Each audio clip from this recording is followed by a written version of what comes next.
हाय viewers, आप देख रहे हैं आक्रमण नेशनल टीवी। आज हम यहाँ पर चर्च में मौजूद हैं। यहाँ पर देखिए जॉन सर और मूर्ति सर आइंदा आइंदा करके बोले तो एक समाज बनाने के लिए आइंदा सब हम एक हैं। और यहाँ पर क्या हो रहा है करके बोले तो माइनॉरिटी माइनॉरिटी बोलते ही क्या किसी के अभी समझो बीजेपी से खुद बीजेपी के बारे में बोल रहा हूँ। बीजेपी क्या कहते हैं कि माइनॉरिटी बोलते हैं मुस्लिम। यहाँ पर माइनॉरिटी करके बोले तो एक बात समझिए कि यहाँ पर मुस्लिम नहीं आएंगे माइनॉरिटी पर, तो हिंदू ये मुस्लिम आएंगे, क्रिश्चियन आएंगे, बाद में तुम्हारे सिख आएंगे, जैन भी आएंगे इसमें। तो यानी कि 4-5 कम्युनिटी होते हैं।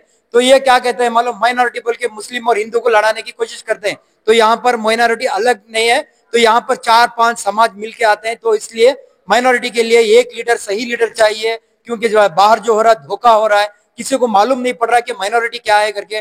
तो यहाँ पर क्रिश्चियन कम्युनिटी रहो, जैन समाज रहो, और तुम्हारा ये अपना सिख समाज रहो और मुस्लिम समाज रहो, सब क्या कह रहे हैं करके बोले तो ये जॉन सर जो है, जो यूनुस जॉन सही है, यानी कि वो कम से कम पहले से भी एक समाज सेवा कर रहे हैं और जाने पहचाने हैं, एजुकेटेड है। हम इनको एक एमएलसी के बनाने के लिए सोच रहे हैं। तो इनको सरकार से ये कह रहे हैं कि ये एमएलसी की टिकट इनको दीजिए, तो ये हमारे लिए जहां भी जाओ, कहीं भी जाओ, हमारे लिए यानी कि पब्लिक के लिए लड़ने के लिए तैयार हैं करके कह रहे हैं। तो आगे की जानकारी के लिए देखते रहे आक्रमण नेशनल टीवी। ಈ ರಾಜ್ಯದಲ್ಲಿ ಅಧಿಕೃತವಾಗಿ 13 ಲಕ್ಷ ಜನಸಂಖ್ಯೆ ಕ್ರೈಸ್ತರದಿದೆ. ಅನಧಿಕೃತವಾಗಿ 17 ಲಕ್ಷ ಇದೆ. ಒಟ್ಟು ಕ್ರೈಸ್ತರದೇ ಈ ರಾಜ್ಯದಲ್ಲಿ ಜನಸಂಖ್ಯೆ 30 ಲಕ್ಷದವರೆಗೂ ಇದೆ. ನಾವು ಇಷ್ಟು ಕ್ರೈಸ್ತ ಸಮುದಾಯದ ಪರವಾಗಿ ಅಹಿಂದ ಸಂಘಟನೆ ಮೂಲಕ ಕಾಂಗ್ರೆಸ್ ಪಕ್ಷದಲ್ಲಿ ಒಂದು ಮನವಿ ಕೂಡ ಕೊಟ್ಟಿದ್ದೀವಿ. ಮುಖ್ಯಮಂತ್ರಿಗಳು ಭೇಟಿ ಮಾಡಿದ್ದೀವಿ. ವಿಧಾನ ಪರಿಷತ್ತಲ್ಲಿ ನಮ್ಮ ಸಹೋದ್ಯೋಗಿ ಆಗಿರ್ತಕ್ಕಂಥ ಯೂನಿಸ್ ಜೋನ್ಸ್ ಅವರನ್ನ ಎಮ್ಎಲ್ಸಿ ಮಾಡಿ ಅಂತೇಳಿ ರಿಕ್ವೆಸ್ಟ್ ಮಾಡಿದ್ದೀವಿ. ನಮ್ಮ ಕ್ರೈಸ್ತ ಸಮುದಾಯದ ಪರವಾಗಿ ಇದನ್ನ ತಾವು ಪರಿಗಣಿಸಬೇಕು. ನಮ್ಮ ರಿಕ್ವೆಸ್ಟ್ ಇದು, ನೀವು ಅವ್ರನ್ನ ಎಮ್ಎಲ್ಸಿ ಮಾಡಬೇಕು ಅಂತೇಳಿ ನಿಮ್ಮ ಮೂಲಕ ನಾನು ಕಾಂಗ್ರೆಸ್ ಪಕ್ಷನ ಮತ್ತು ಮಾನ್ಯ ಮುಖ್ಯಮಂತ್ರಿಗಳನ್ನ ಮತ್ತೆ ಕಾಂಗ್ರೆಸ್ ಪಕ್ಷದ ಅಧ್ಯಕ್ಷರಾಗಿರ್ತಕ್ಕಂಥ ಡಿ.ಕೆ. ಶಿವಕುಮಾರ್ ಅವರನ್ನ ಈ ಮೂಲಕ ಮನವಿ ಮಾಡ್ತೀನಿ. Thank you. I'm an international speaker, and also I represented World Youth Alliance in Paris as well as Johannesburg. The meeting is conducted by the UNO, WSSD, World Summit Sustainable Development. In that context, I would like to say a few words regarding the community in support of our dear one, Mr. Murthy. And at this time, we are strongly recommending a representative on behalf of our Christian community. Mr. We want him, and also we request our beloved Chief Minister to make him MLC on behalf of our Christian community and the backward community. Yes. And the second thing is that I would like to say that the thing is this, he is very much well qualified person, and as well is also did 167 films, and he is socially, culturally great worker.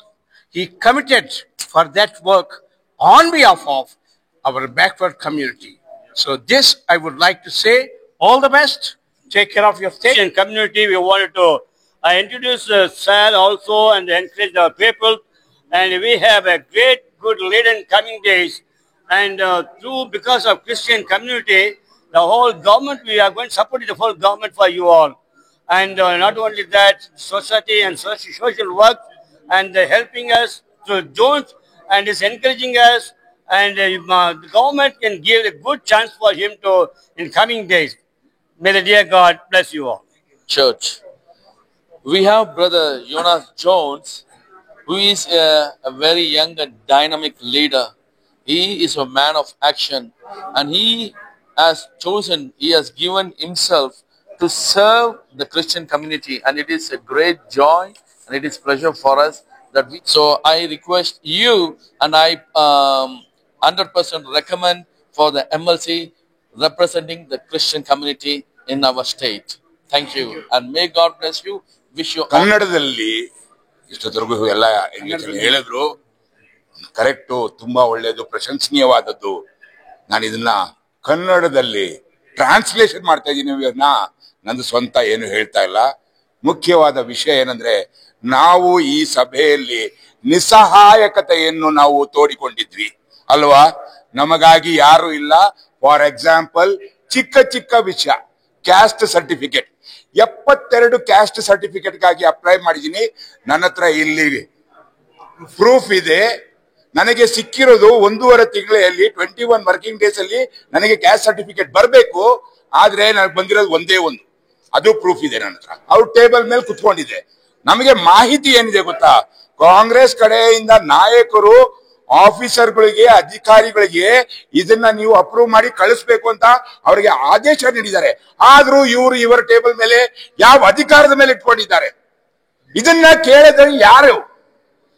ನಮ್ಮ zone ಸಾಹೇಬ್ರಂತಹ, doctor zone ಸಾಹೇಬ್ರಂತಹ ಅವರೊಂದು ನಾಯಕರು ನಮಗಿದ್ರೆ ಆ ಅಧಿಕಾರಿಗಳ ಹತ್ರ ಹೋಗಿ ಮಾತಾಡ್ಬೋದು. ದೇವರ ನಾಮದಲ್ಲಿ ಎಲ್ಲರಿಗೂ ನಮಸ್ಕಾರಗಳನ್ನು ತಿಳಿಸ್ತಾ ಇದ್ದೀನಿ.